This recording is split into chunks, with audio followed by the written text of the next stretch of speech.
Hello, karibu tena katika Light Talk namba 6. Hii ni episode ya 6 leo.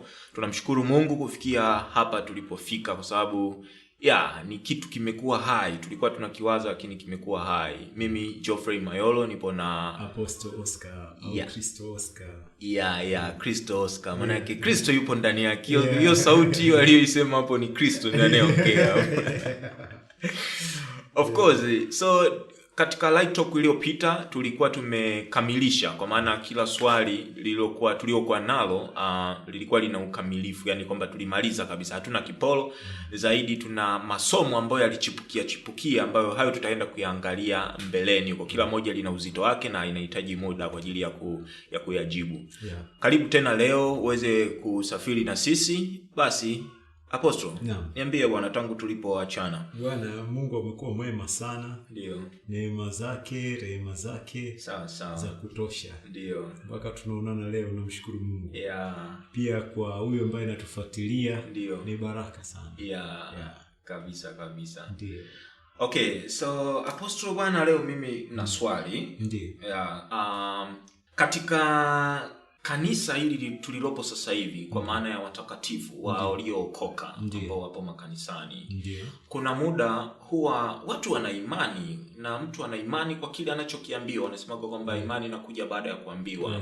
Sasa anapokuwa amesikia jambo, ameliamini, yupo kanisani, kuna mambo nakuta anayaamini lakini hayafanyi kazi. Mfano, wachungaji wengi sana inapofika mwezi wa kwanza huaga wana maombi fulani hivi ambayo huwa yanatia moyo sana watakatifu. Kwa maana ya mfano, mchungaji anaweza akawa anatamka baraka ambazo zina kikomo cha muda. Anaweza akasema labda kwa mfano, mwaka huu mpaka uishe, watu wote nataka hapa magari yawe yamepaki mengi, yani parking imejaa. Au kuongeza kipato kwamba mpaka huu mwaka uishi, nataka ni kama ulikuwa unapokea shilingi 50,000 utaanza kupokea 100,000. Baraka zinakuwa ni nyingi, zinatia moyo sana watu wale. Lakini mwaka unaenda mpaka unaisha, unajikuta kwamba tunarudi pale pale kwamba watu unakuta ni zile baraka zilizosemwa hazijatokea. Ni kwamba watu wapo kwenye matatizo yale ila tu kwa kuwa wana hofu ya Mungu bado wapo kanisani.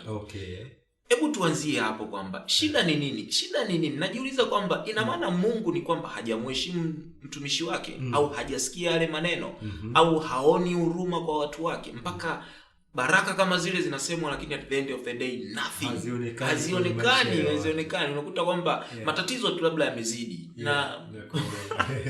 Anyway, niishi hapo, nitaendelea baadaye. Kama inafanyika kinyume tena baadaye. Kabisa. Mimi nakuelewa. Naweza kusema hivi. Kwanza, ujumbe mzima wa habari njema unahusiana na baraka. Ndio. Japo nafahamu wapo wahubiri ambao wanakerwa na wanashambulia. Ndio. Baadhi ya wahubiri wanahubiri mafanikio. Ndio. Sawa. Ndio. Ingawa pia kote kunahitaji kupambanua. Ndio. Kwa maana ya hata wanahubiri mafanikio pia. Ndio. Kuna namna fulani ya mafundisho ya mafanikio ambayo kihalisi haitaki fundishwe ndani ya kanisa. Ndio. Ni kwa wale inspirational speakers, wale wanao inspire watu. Ndio. Wale waongee habari za Kristo. Ndio. Wale ni elimu tu ya kawaida ya kuminspire mtu ili afanikiwe. Sasa kuna wakati pia watumishi wamechukua elimu ya namna hiyo, wamekuja nayo ndani ya kanisa. Ndio. Hilo ni tatizo. Ndio. Na hilo ni tatizo gumu sana sasa hivi ndani ya kanisa. Ndio. Kwa sababu pia waliomo ndani ya kanisa hawajalelewa kiasi cha kufika mahali kuwa na uwezo wa kupambanua. Ndio.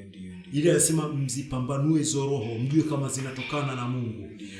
Anapozungumza habari za kupambanua roho, sio kwamba kuna namna fulani utafumba macho, labda utaminya macho afu utaanza kuona roho ina miguu kama ya tembo. Yani ni mtu na miguu ya tembo, ana mikono kama sio. Wala sio hiyo.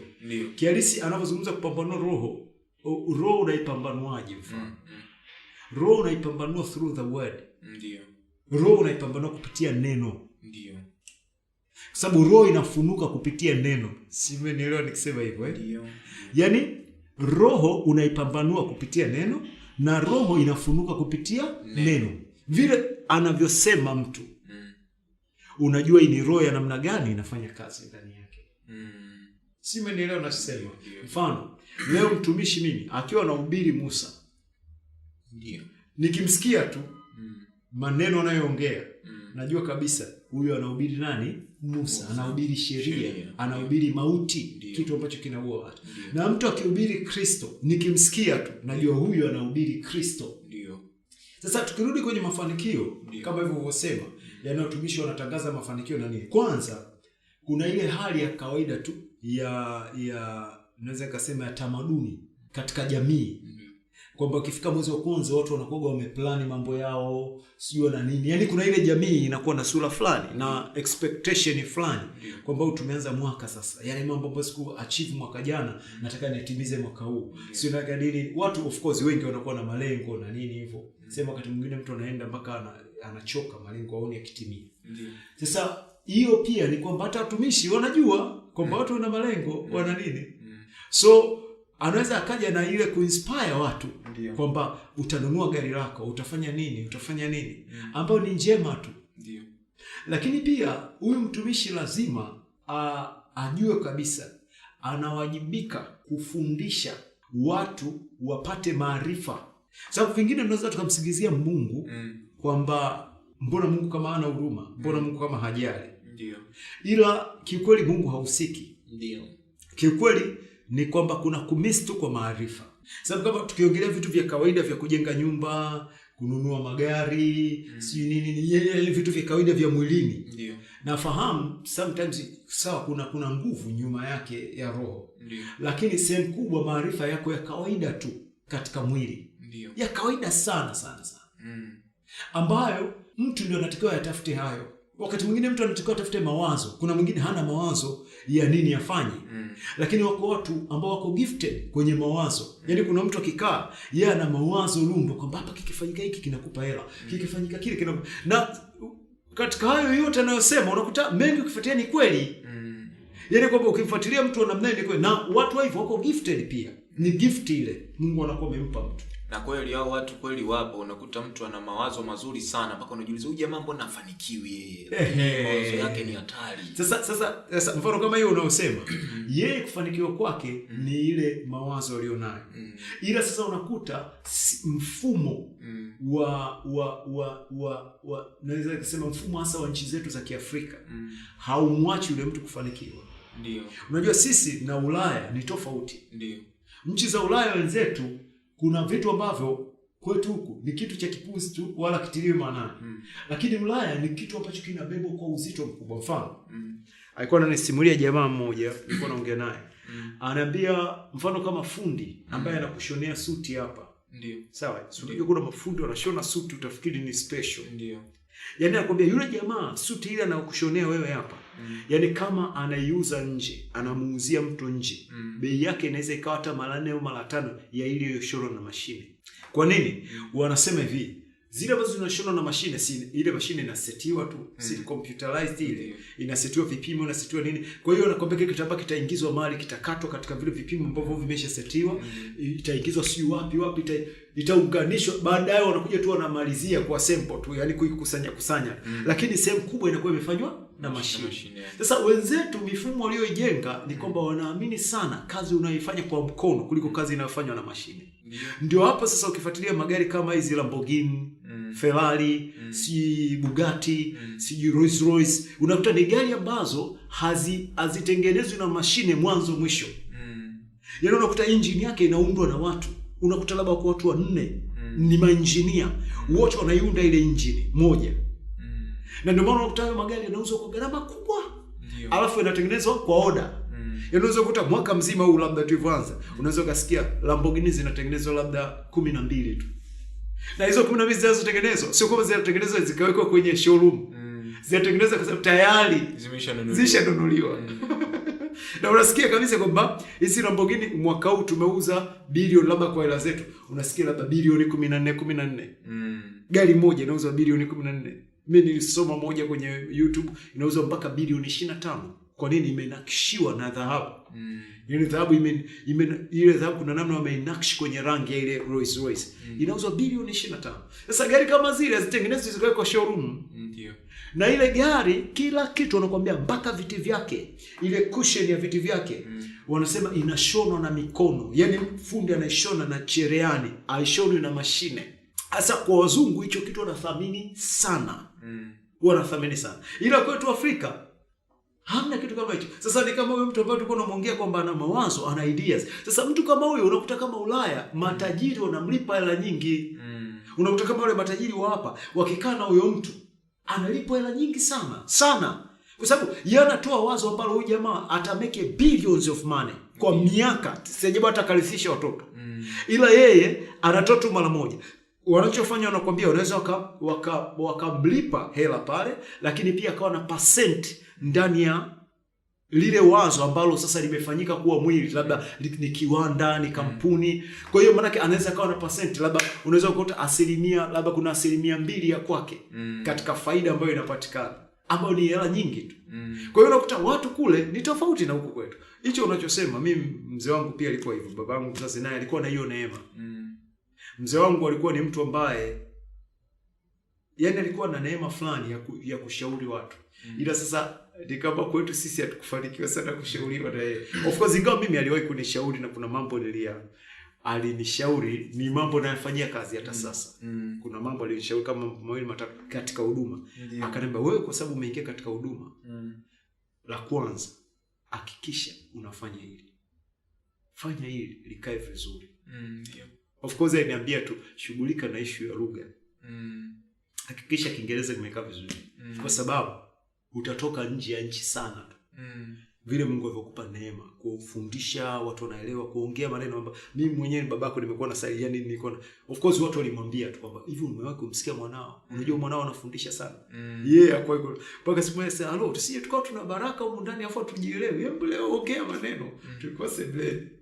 Nilikuwa nimeenda kuwasalimia, of course nitoka huko. Nikaona basi tukaona ibada fupi, nikaongea, akawa ameshangaa sana mzee. Yaani sana. Sasa ilitokea hapo. Ila yeye alikuwa na ile gift ambayo anawashauri watu. Hata anaweza akakuta wewe una labda kama hivyo una kazi yako umeanzisha, una biashara yako umeanzisha. Afu unaweza ukakutaka kugeuza kabisa. Kwamba ni sawa, lakini hii hauta last long. Ukienda sana miaka 2, itakubadilikia baadaye. Ila ungefanya hivi na hivi na hivi na hivi, hiyo unaweza kaenda mbali.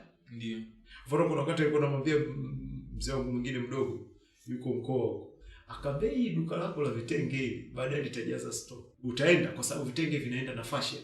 Kila siku wanaofiatua kule wanafiatua fashion mpya. Sasa wewe unakuta hii kabla hujaiuza imeshakuja fashion nyingine. Kwa hiyo inakuwa imepitwa na wakati. Na watu wanakimbizana na fashion. Kwa hiyo inafika mahali hivi ambavyo vimepitwa na wakati hakuna mtu anavihitaji. Kwa hiyo utaanza kuweka vitano, utagundua tena unapokuja tena unaweka vitano, itakuwa hiyo unaweka vitatu, mwisho unashangaa store imejaa.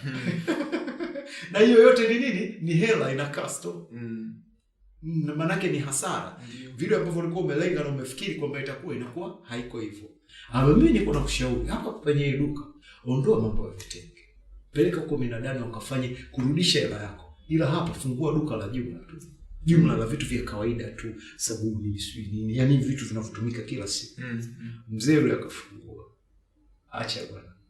Amenunua skani kutokea pale. Bwana. Amejenga hoteli kubwa sana. Ana duka kubwa tu la jumla. Anauza sana. Pamoja na hizo hoteli na nini, lakini hajatoka pale. Yaani yeye na mke wake wako pale. Watoto wao wamewaacha wameenda huko wanafanya vitu vingine huko, lakini wao wamebaki kwenye lile duka. Mwanzo wale ambao mzee alimpa. Na anauza sana. Okay. Umeelewa? Mpaka amevuta ile skani linakuja kufunga mzigo hapa linapeleka pale. Yaani imekimbia. Na wapo wengi nazo nani mwingine atamwambia soma hiki. Wewe usome kisoma hiki. Hiki kitakusaidia kwa sababu hiki kitakuwa hivi na hivi. Yaani alikuwa na hiyo gift. Lakini unakuta amekufa akiwa tu wa kawaida, hana hela. Ambao hata sisi unamtazama unasema ingekuwa Ulaya, huyu mzee hivi ambavyo ana nani, angekuwa kuna percent ambazo baba anachukua kutoka kwake. Kweli. Lakini sasa unakuta hii mifumo yetu imekaa vibaya. Tumetokea wapi? Tumetokea kwa wachungaji wanapokuwa wanaongea mafanikio kwa watu. Nikasema kwamba kialisi kanisa linaangamizwa kwa kukosa maarifa. Tunapozungumza maarifa, yako maarifa mama, mimi nasema yako maarifa mama kwa kanisa, maarifa ambayo yanaweka msingi wa mahusiano yao na Mungu. Au mimi ndio naita maarifa mama.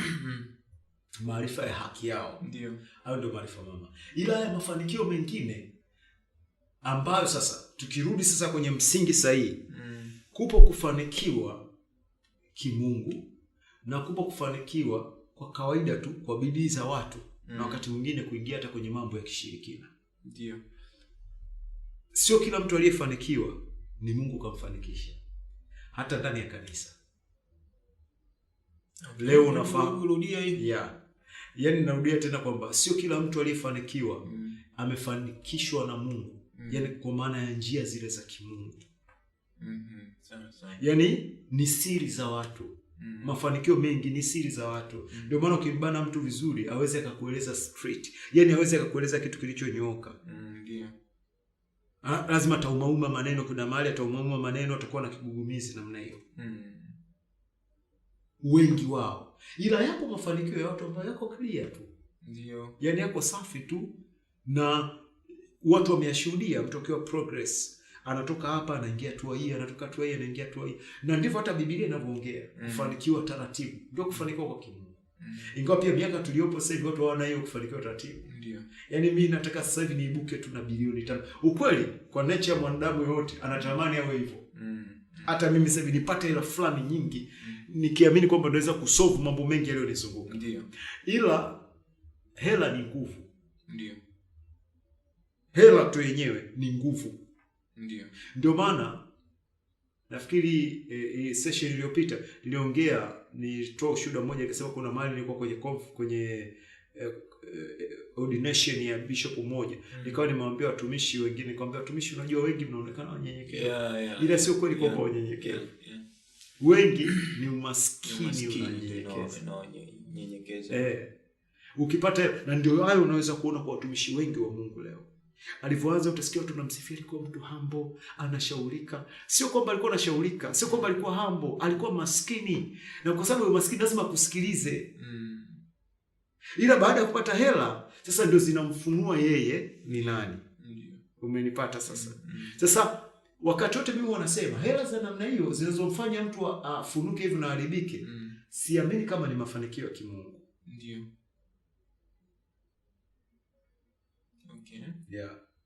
Okay, yanaweza kuwa mafanikio kimungu, ila yule mtu ikawa moyo wake haukwenda vile Mungu alivyokuwa anataka aende naye. Yaani Mungu alifika mahali akamwamini. Sasa anakufanikisha kama ilivyotokea kwa Mfalme Suleiman. Ila baadaye akafanya vitu ambavyo vikafungulia hali ambayo ikageuza moyo wake. Kutokea kwenye yale mafanikio akajikuta na uwezo wa kuoa. Na uwezo wa kuhudumia wanaooa. Akaoa wanawake kutoka mataifa mengi. Na unasema moja ya strategy ya Suleiman kuoa mataifa, wanawake kutoka kwenye mataifa mengi, nilikuwa na amani na wale watu. Kwa sababu wale watu waweza kumwataki wakati dada yao yuko kule. Suleiman, Mfalme Suleiman ni shemeji yao. Hawezi kumshambulia. Ndio wako wanawake 700, masuria 500. Ikammislead, ikampeleka kwanza kuabudu miungu yao wanawake alikuwa anakuja nao, kwa sababu alikuwa naoa wanawake wa mataifa ambao na miungu yao. Wakammislead kwa sababu mwingine anakuta amempenda kiasi anapenda mpaka miungu yake tena. So tunapoongea mafanikio, mimi naamini yako mafanikio ya kimungu, yako mafanikio ya kawaida. Ila mimi sasa mtazamo wangu, ukiacha hiyo kama ulivyouliza hiyo swali, wakati tutakuwa tunaendelea kuliongea watumishi wanavyotangaza hayo magari, nyumba, nini hivyo wanavyotangaza. Mimi napenda nisimame pale ambapo Yohana anaongea. Waraka wa 3 wa Yohana sura ya 1 mstari wa 2. Anasema, mpenzi, naomba ufanikiwe katika mambo yako yote na uwe na afya yako. Afa na mention kitu cha msingi sana, kama roho yako ifanikiwe. Ile roho imetumika elfu ndogo pale. Ila ambayo mimi kwangu naitafsiri kama, Biblia zingine zimeandika nafsi. Biblia zingine zinatafsiri moyo, heart. Ndio. Umeelewa? Ambao heart ukifuatilia moyo ni kama ndio roho. Moyo, roho ni kitu kile kile. Ndio. Sasa ukiangalia mafanikio anavyoongea huku, anasema kama, yani ni kama reflection. Reflection ya mafanikio yako ni lazima itokee kwenye roho yako. Yani kama roho ina reflect tu. Kwamba ukimuona Geoffrey anaishi katika afya njema, maana yake roho yake iko salama, ina afya njema. Ndio maana ile reflect afya njema kwenye mwili wake. Ukiona mambo yanakwenda, maana yake hivyo. Sasa pia pamoja na kuona ya mambo yakifanyika, tuna ile kupambanua roho. Maana yake tunapokutana na Geoffrey, tunavyoongea naye na tunavyomuona katika ule utendaji wake, unamuona anatembea ndani ya maneno ya Kristo. Ndio. Ambayo hiyo inakuthibitishia kwamba huyu mtu mafanikio haya ni Mungu. Kwa sababu haina maana kutokuumwa kwamba roho yako iko salama tu. Sometimes wako watu wagumu tu na mazingira yao wanavokaa. Ndio. Ila sio kwamba roho yake iko salama. Hicho ni kitu kingine sana. Sasa nikirudi hapo, maana yake narudi tena sasa kwenye ile hali ya kwamba roho ndio inatakiwa ifanikiwe kwanza. Ili sasa roho ianze kuyatoa mafanikio kwenye mwili na kwenye mazingira yako. Ndio. Maana kama afya, roho itatoa. Kama hayo mafanikio mengine, roho itafanya nini? Itatoa. Ndio ile Mithali kule 4:23 anasema linda sana moyo wako kuliko yote uyalindayo, maana ndiko zitokako chemchemi za uzima. Tafsiri ya Biblia ya Kiswahili hii ya kawaida ambayo wengi tunayo inasema hivyo. Lakini unapotaka ufahamu mambo kwa upana zaidi, unaweza ukajaribu kutafuta tafsiri nyingi za Biblia. Watu walikuwa wanaongea nini? Na hata kwenye ile Origin Bible. Mimi naipenda sana tafsiri moja ya Biblia ya wanaita Good News, habari njema. Inasema hivi, yenyewe kwenye Kiingereza inasema be careful what you think. Your life is shaped by your thoughts. Maisha yako yanakuwa shaped, yanafanyika, yanaundwa au niseme yanaundwa na mawazo yako. Kwa hiyo ndio maana nasema uwe mwangalifu vile unavyofikiri au unavyotafakari, kwa sababu maisha yako yanaundwa kulingana na mawazo yako. Sasa hiyo imerudi ndani ya moyo. Umeipata? Yeah. Ndio maana sasa Mungu anavyotufundisha mafanikio ya namna hiyo, anafundisha mafanikio ambayo kwanza ni ya vizazi. Ndio. Achana na yale mafanikio kwamba miezi 6 jamaa amefanikiwa. Miezi 6 inayokuja jamaa amefilisika. Au miaka 2 jamaa amefanikiwa. Mwaka unaokuja jamaa anadondokea pua, anafilisika kabisa. Nafikiri una experience ya mambo hayo. Yeah. Si umeelewa? Wakati wote mafanikio namna hiyo yanavyotokea namna hiyo, huwa sehemu kubwa yanakuwa hayajaanzia kwenye roho. Sio roho iliyobeba hayo mafanikio. Ni akili, fursa na mambo mengine yaliyotokea kwa yule mtu. Nikisema roho, naongea kitu kikubwa sana. Naongea roho ambayo imekuwa trend. Yaani mtu ametembea akiwa anaifanyisha mazoezi roho yake mpaka mafanikio yanatokea. Mfano ni kama kitu ambacho tumekianza kanisani, tunatembea nacho. Yaani tunachokifanya pale ni kwamba tunaanza kuizoeza roho ili ifike mahali ianze kutapika mafanikio yetu yote. Mafanikio ambayo hata wewe ukiondoka watoto watatembea nayo. Wanaweza wakapeleka kwa wajukuu zao. Yaani akatembea hivyo. Kwa nini? Kwa sababu aina ya msingi uliopo. Kwa sababu wewe ukishainuka kwenye ule msingi, hautamwacha mtoto wako asikae kwenye ule msingi. Kuna namna ndani ya mafanikio pia utakuwa unaongea naye. Atajua kusimama ndani ya huo msingi, ambayo na yeye atarithisha watoto, kwa sababu si amethibitisha kwamba baba aliniambia hiki kitu kweli kinafanya kazi. Anapotembea manake atafika naye ataanza kuongea kwa watoto wake. Na anapoongea yani utakuta inatembea, inapasiwa, inaenda hivyo. Sasa mimi naitazama hivyo. Mafanikio kimungu yanaanza kwenye roho. Ndio maana unakuta kule kwa kina Abraham, Isaka, Yakobo, mafanikio yao yote yalianzia kwenye roho. Mungu anavyoongea na Abraham, Abraham anavyotembea katika yale maneno ambayo Mungu anamwambia, mpaka Abraham anafanikiwa katika mambo yote. Inahama kutoka kwa Abraham inaenda kwa Isaka. Isaka anatembea hivyo, naye anafanikiwa sana mpaka Wafilisti wanamuomba aondoke, kwa sababu amekuwa na nguvu kuliko yaani mtu mmoja anakuwa na nguvu kuliko mji, kuliko nchi. Inaenda kwa Yakobo. Yakobo njaa imetokea ulimwengu mzima kipindi kile kama unakumbuka. Lakini Yakobo bado alikuwa na hela za kununua chakula. Utakumbuka aliwatumwa watoto wake wanaenda Misri wananunua chakula wanarudi, anaenda na watumwa wananunua. Wakati watu walijiuza mpaka wao, waliuza ardhi zao kwa Yusufu kama unakumbuka. Ukisoma maandiko akiwa Misri, baada ya kutunza chakula wakawa njaa ikasumbua. Watu wakaenda wakauza mpaka ardhi, wakafika mahali watu wakajiuza wakawa watumwa wa Yusufu. Ila Yakobo alikuwa na hela.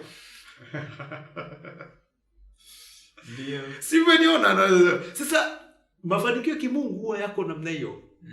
Au pia mafanikio ya kimungu sio kuwa na hela nyingi.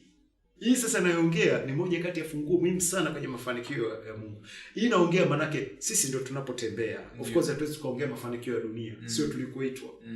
Nimesema sio kila aliyefanikiwa ni mafanikio ya kimungu. Ndio. Watu wana namna wamefanya mambo yao. Ndio. Mtu kuna michezo kaicheza, alipomaliza akakimbilia kanisani. Kanisani mahali watu wengine wanakuja wanajificha.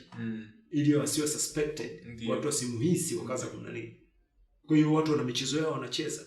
Watu wanapiga dili kwenye serikalini huko, wanakuja wanajificha kanisani, anaimba kwaya mzee pale nini, wanasema huyu mzee anampenda sana Mungu. Mbona ishacheza michezo yake? Ndio. Umeelewa? Ila ninavyoongea mafanikio ya kimungu ni tofauti sana na hiyo kitu. Yaani kuna namna mtu anatembea anatokea chini mpaka anapenya. Unamuona Yakobo anaenda kwa Laban akiwa hana kitu. Ndio. Lakini kwa sababu ni mtu aliye blessed, amebarikiwa. Ile baraka, Mithali 10:22 inasema baraka ya Bwana utajirisha. Ndio maana mimi hata pale church sina hofu na watu walioko pale. Natamani tu wawe committed. Wajicommit kwamba tunakaa, tutayaandama ya maneno katika hali zote, wakati wa hari, wakati wa masika, wakati sisi tutayaandama. Ila mwisho wa siku najua lazima atazame mema. Kwa nini? Baraka ya Mungu inapokaa juu ya mtu, moja ya vitu ambavyo inafanya lazima imfanikishe, lazima imtajirishe. How inajua ile baraka namna ya kucheza kumfanikisha mtu. Unaweza kukuta wewe unachohitaji connection tu ya mtu fulani. Basi. Unashangaa kazi yako yote inachukua sura nyingine mpya kabisa. Sasa kinachooperate kufanya hayo mambo yatokee ni baraka ya Mungu katika maisha yako. Sasa baraka ya Mungu ni spirit. Ni yale maneno anayoongea. Akasema hivi, akamfanya mtu kwa mfano wake. Kwa mfano wake akamuumba mwanamke na mwanaume. Ndio. Alafu maandiko yanasema akawabarikia. Hilo ndio jambo la kwanza ambalo lilifanya kwa mwanadamu baada ya kumuumba. Anasema akawabarikia, akawaambia.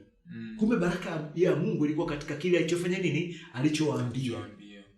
Akawaambia, zaeni mkaongezeke, mkatiishe, mkatawale, samaki sijui wapi, sijui na nini. Akataja yale mambo yote ambayo anatakiwa kuyatiisha na kufanya nini? Na kutawala, isipokuwa mwanadamu.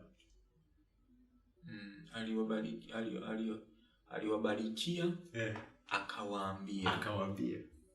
Sasa kwanza baraka ilianza alafu ndio akawaambia. No, alikuwa anaifafanusha. Alikuwa anafafanua. Yaani pale aliposema akawabarikia, aliwabarikia vipi? Akawaambia. Okay. Ndio maana hata kwenye familia zetu labda umewatibua wazazi wamefika mwisho wamekasirika. Kinachofanya wewe ulaaniwe ni nini? Maneno unayosema. Sema kama mimi nimekuzaa, si nini na nini. Umesikia mama wakati mwingine wanaongea maneno yanamleka watoto wao wengine walioshindikana kwamba kama tumbo hili lilikubeba tutaona. Ile ni case. Yale maneno ni laana na ni spirit. Kwa hiyo yale maneno utakuta yanamfuatilia mtu hata angetoka leo akaenda Marekani hatafanikiwa. Kwa sababu ile ni spirit. Sasa ndivyo ilivyo hata blessing ya Mungu. Baraka ya Mungu pia iko hivyo. Pale aliposema akawabarikia akawaambia, zaeni mkaongezeke, mkatiishe na kutawala. Alafu aliongea kitu ambacho pia aliongea kitu ambacho wahubiri wengi leo hatukielewi. Wahubiri wengi wao wanaiongea ile kwamba ni kama aliwalilisi kwenda kuzaa watoto na kujaza dunia. Lakini sio kweli. Sio kweli. Ukifuatia Origin Bible, tafsiri yake haizungumzi hiyo. Wala haiongelei mambo ya kujaza ulimwengu kuzaa. Haiongelei hiyo. Pale alichokuwa anakiongea anasema zaeni, alikuwa anazungumza hiki ambacho wanakifanya. Alikuwa anazungumza issue kama hizo za kina Bill Gates. Yaani mtu idea fulani inazaliwa kutokea ndani yake. Wazo. Afu lile wazo analizaa. Kulizaa manake kulileta nje. Maana mwanzo linakaa kama wazo. Wazo si ni kitu kilichomo ndani. Yeah. Likishachukua sura, maana linafika mahali ambapo unafanya nini? Unalizaa. Sasa ndio anasema zaeni. Ndio tafsiri anayoongea pale Mungu. Kuzaa nini? Wazo nililowapa. Wazo ambalo ni asili ya mimi kama ni, kwa sababu nyinyi mna sura yangu na mfano wangu. Mimi nimewazaa ninyi kutokea kwenye wazo. Unajua sisi ni wazo la Mungu. Ile kutiisha, kutawala, yani sisi ni wazo la Mungu. Hata ile garden ilivyotengeneza, yani tumetoka ndani ya wazo la Mungu. Kwa hiyo maana tuna ile namna yote ambayo Mungu yuko. Sasa mimi sijui, ila mimi naamini teachings kama hizi ndio zitawapa watu mafanikio ya kweli. Kwamba kuna mawazo huwa yapo ndani yako. Kuna vitu, hakuna mtu ambaye haiko gifted chini ya dunia. Mimi ndicho ninachoamini. Kila mtu yuko gifted. Ila devil aliwatumia baadhi ya watu kudestroy watu wengine. Kuandamana. Ili kuwafanya wawe watumwa wa watu. Ngoja niseme kitu kigumu hapa kidogo. Nilikiongea pale, nilipita namna fulani ukikidaka. Nikasema nitarudi. Mungu katika mission yake hakuwa na plani ya mtu atawale mtu mwenzake. Okay. Ndio maana watu wote, ndani ya watu wote kuna nature ya utawala.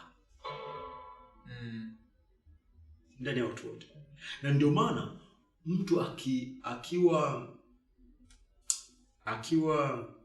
yani akikandamizwa vya kutosha, ikamfikisha mahali huwa ile hali naweza kaita asili ya utawala ndani yake inamleta kuwa muasi.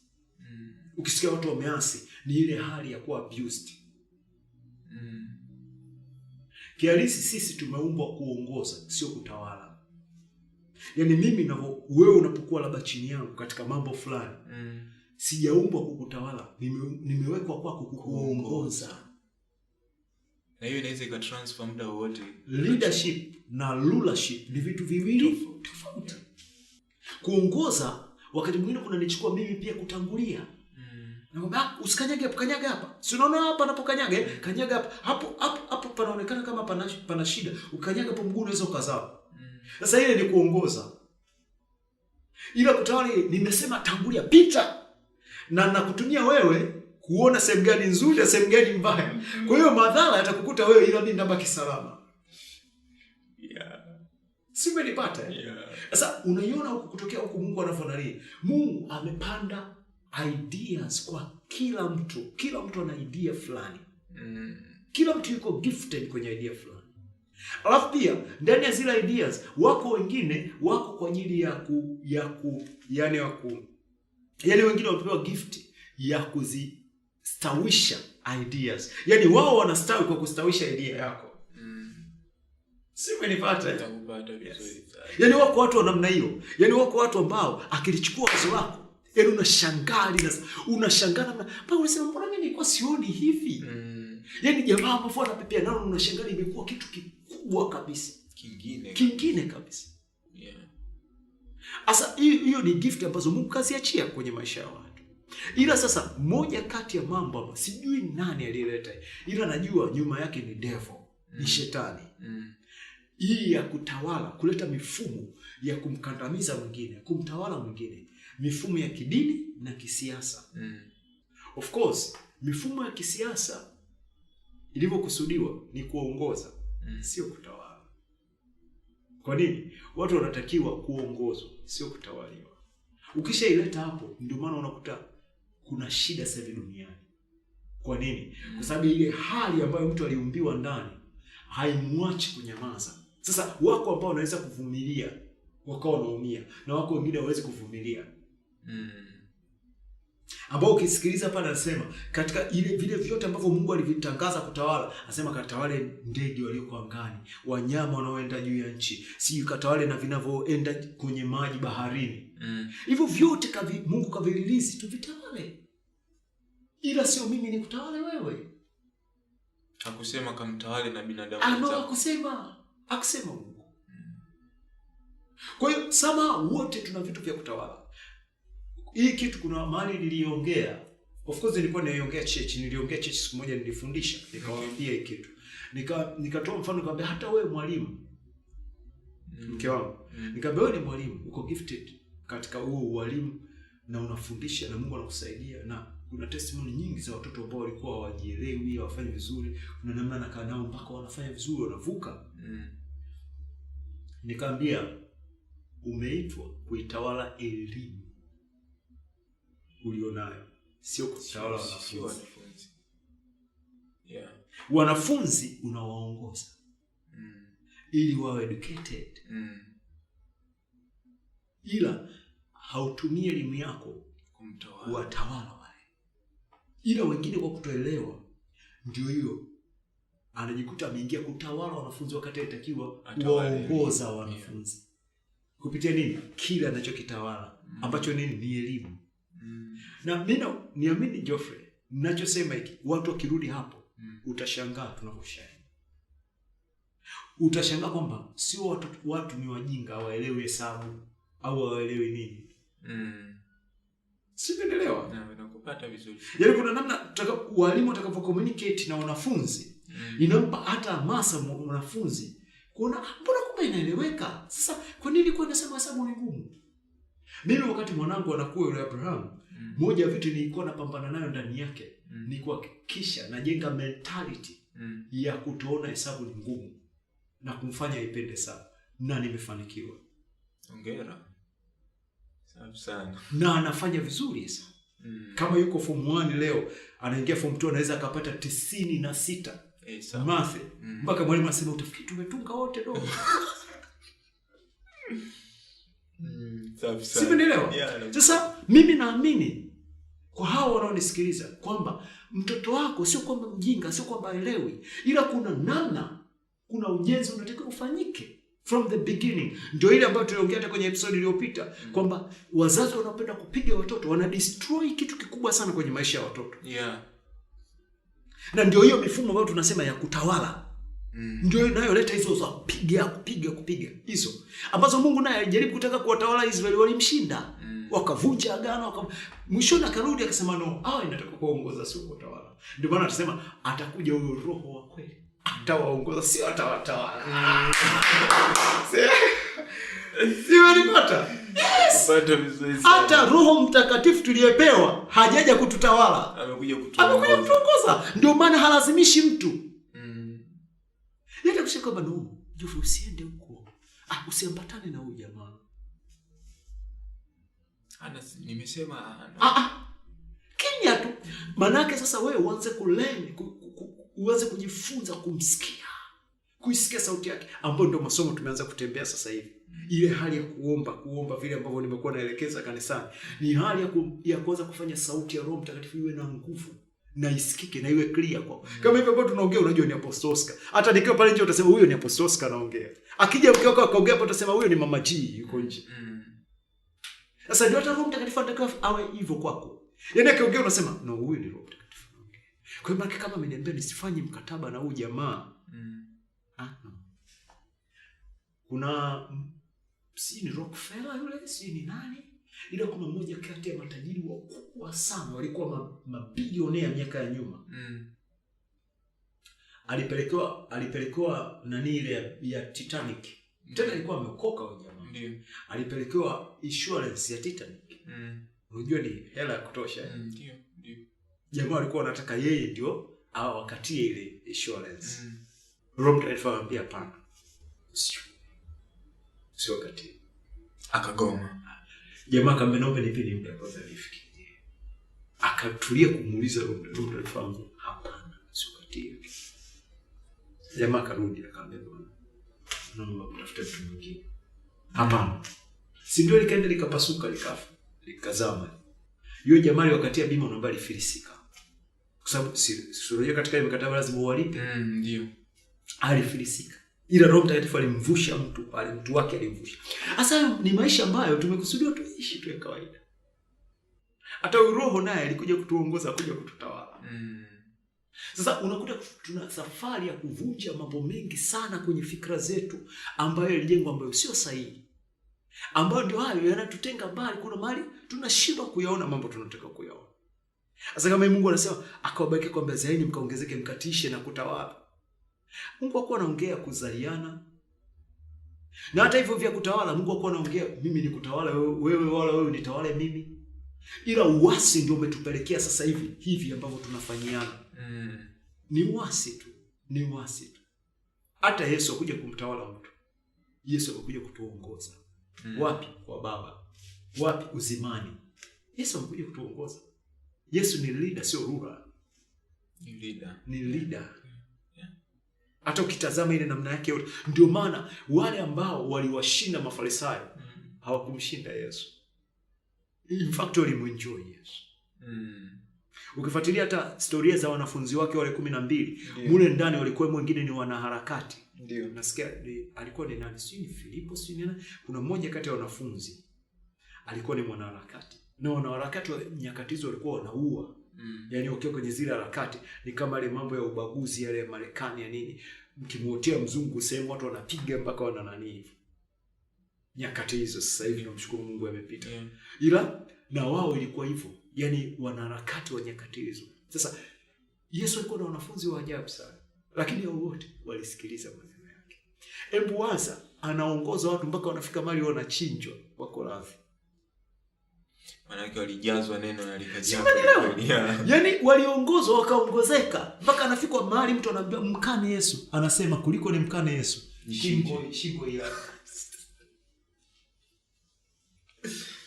ya. Sasa tukirudi kule tulikoanzia, yani mimi naona kwanza mafanikio ni hali yetu ya ndani. Lazima roho zetu zifanikiwe. Kitu ambacho leo hakiko hivyo ndani ya kanisa. Hata leo preachers wengi wanafundisha watu wafanikiwe, mafanikio haya. Na utagundua kitu kimoja Geoffrey. Watu wengi wenye mafanikio waliofanikiwa, wengi hawapo kanisani. Ni kweli. Kweli. Kwa sababu yani kelele zote ambazo watumishi wanapiga za Love4,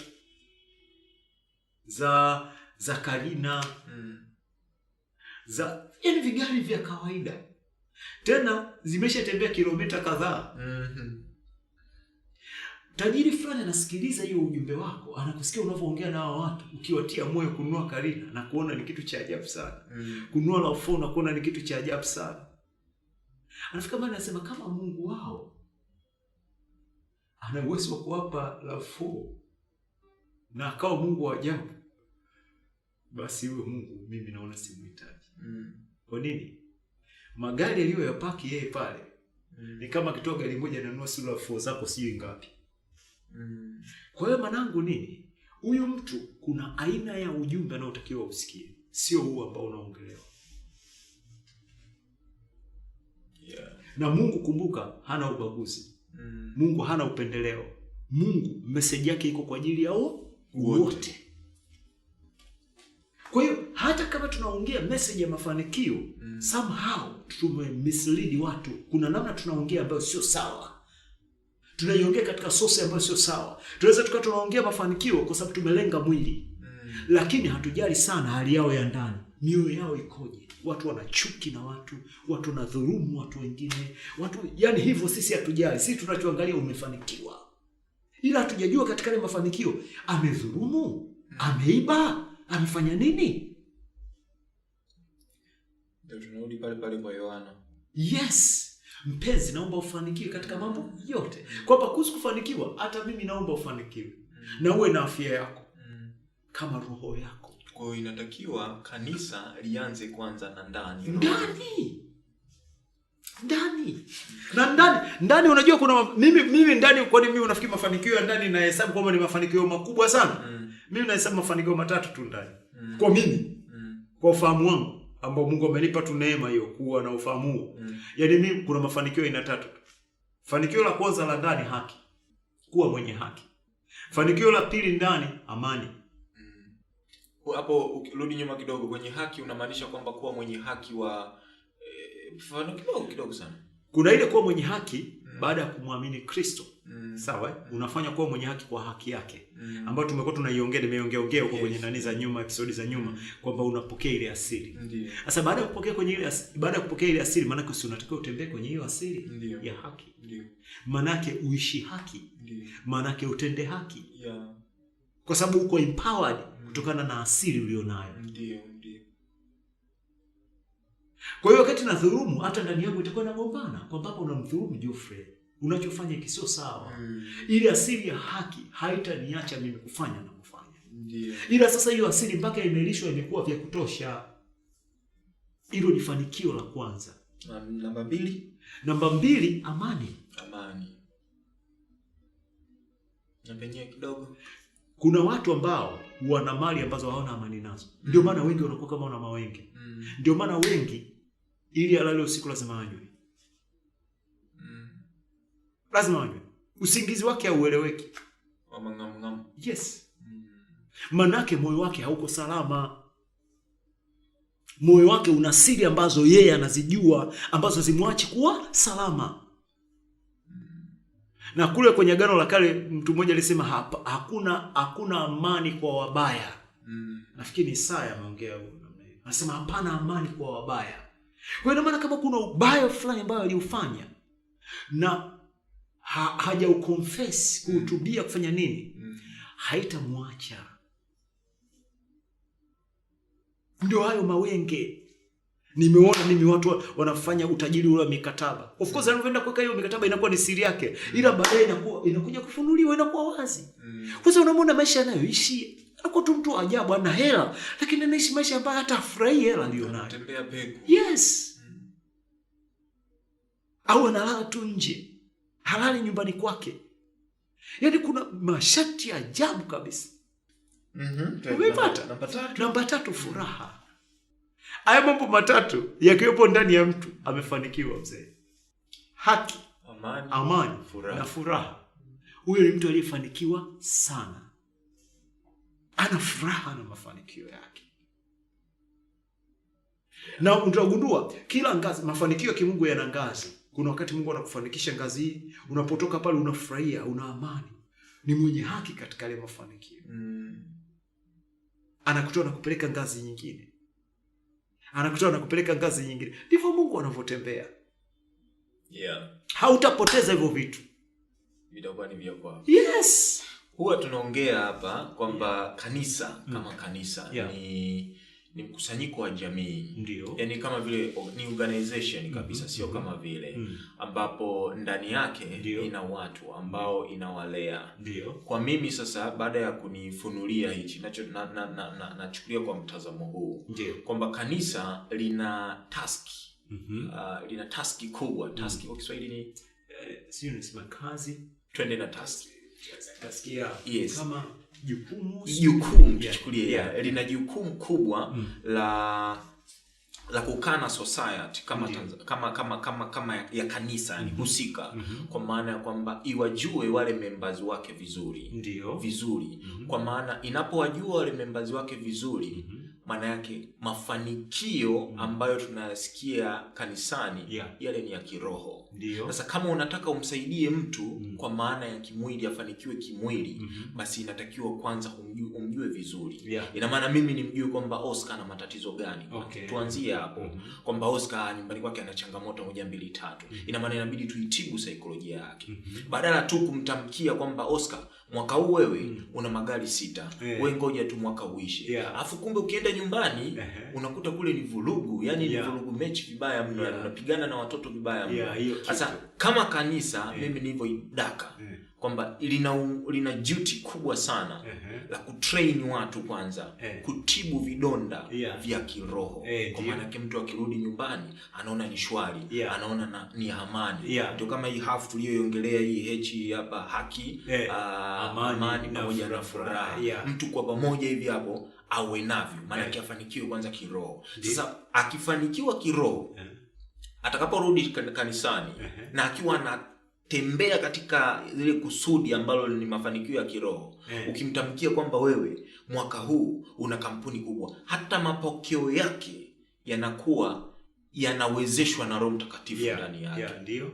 Hivyo ndio jinsi nilivyo mimi ichanganua kwa maongezi ya. Ni kweli, yani ulivyosema uko sahihi sana. Yani ulivyosema uko sahihi kwa maana ya ile hali ya ndani, namna ambavyo ina nguvu katika kutufanya tuwe salama katika mafanikio pia. Kwa sababu mafanikio nafikiri Mithali moja sio ni 25 anasema kufanikiwa kwake mpumbavu kutamwangamiza. Anaongea kufanikiwa kwake mpumbavu kutamwangamiza. Anaongea nini? Manake ukiongelea upumbavu manake ni mtu ambaye let's say anajua kabisa hii meza ni ya kioo. Haitaki kukalia. Ukikalia itapasuka afu anakalia. Ndio maana mpumbavu. Yaani anajua kabisa kwamba hiki hakitaki kukaa hivi. Ila nakiweka hivyo. Ndio.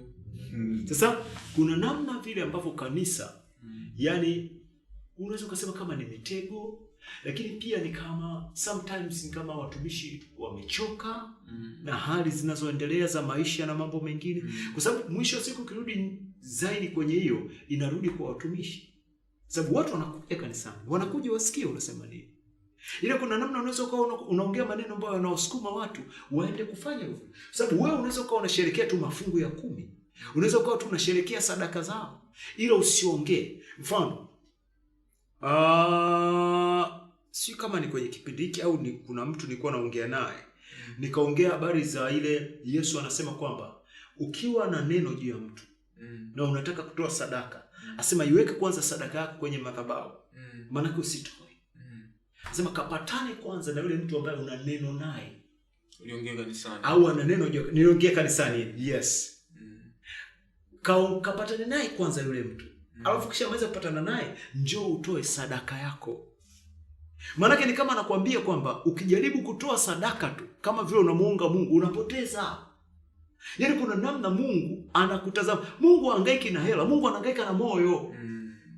Mungu anachokipokea kwako ni moyo, sio hela. Hela anapokea mchungaji. Ila Mungu anachopokea kwako ni moyo. Ndio maana Kornelio alitoa sadaka nyingi kwa maskini. Na kuomba sala zake mbele za Mungu akiwa hajaokoka wala hajui huyo Mungu anayemuomba. Yeye alikuwa naamini tu kwamba lazima atakuwepo Mungu ambaye ninapofanya hivi itakuwa inamfurahisha. Akawa anatoa sadaka nyingi kwa maskini na pia anaomba. Matokeo yake Mungu anasema akatuma malaika. Wakaombea Kornelio atume mtu wapi? Yafa. Akamwite mtu anaitwa Petro ili aje mwambie mambo yanayompasa. Maana alikuja kumhubiria Injili. Huyo ndio mtu wa mataifa wa kwanza kuhubiriwa Injili na mitume. Ndio. Na kuokoka.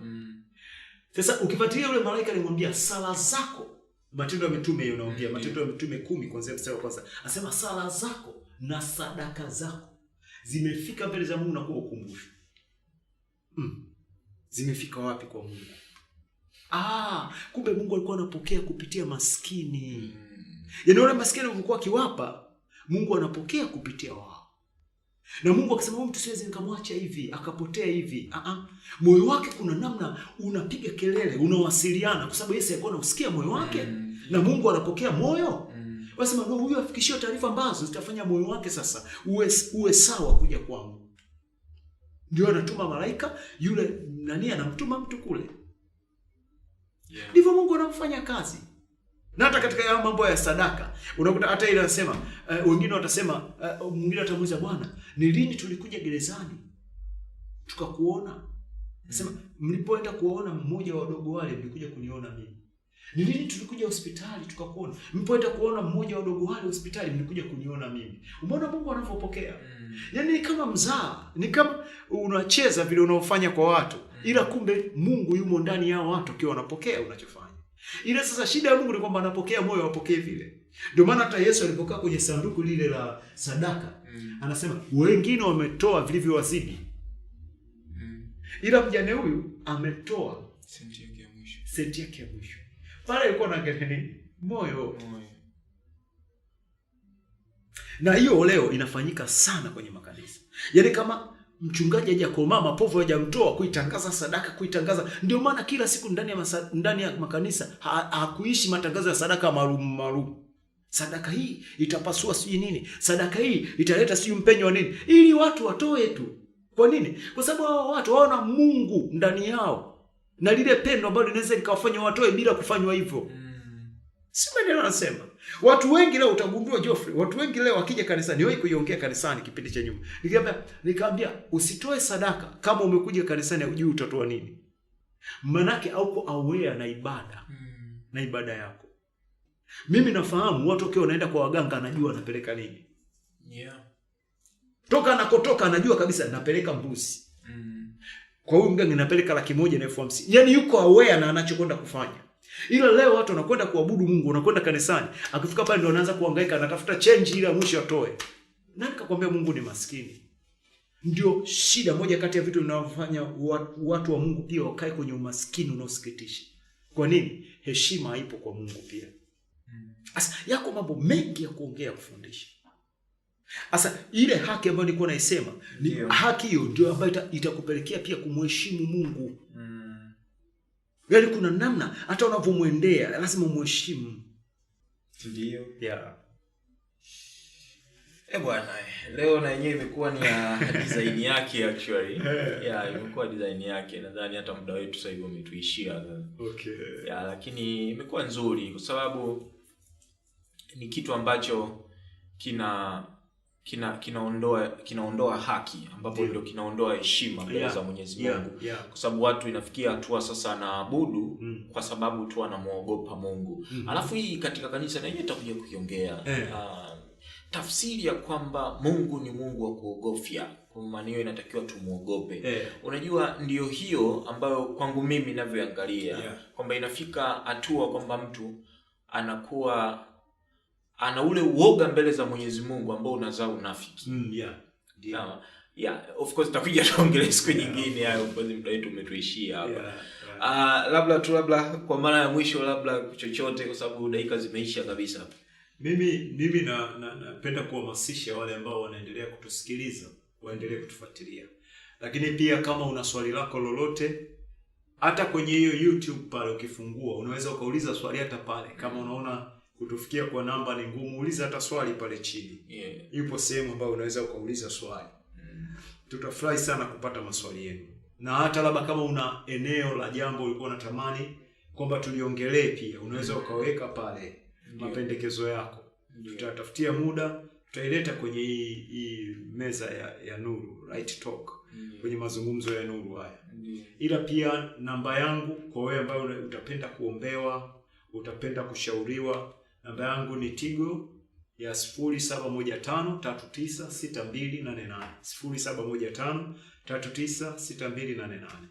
Pia ukipenda kuabudu na sisi Jumapili hii, karibu sana. Tuko Mtendeni, shule ya msingi.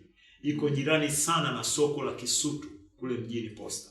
Wewe ukiuliza tu soko la Kisutu, shule ya Mtendeni, viko jirani sana hapo. Utatukuta. Tunatumia moja ya darasa pale. Tunakaa kujifunza maneno ya Mungu. Na tunamwabudu Mungu katika roho na kweli kwa injili yake. Asante sana. Ndugu yangu, Kristo alishatubariki miaka 2000 iliyopita. Kazi kwako kuamini kwamba kweli umebarikiwa na unatembea ukiwa mbarikiwa. Amen. Mimi nikutakie siku njema na mafundisho mema. Asante sana.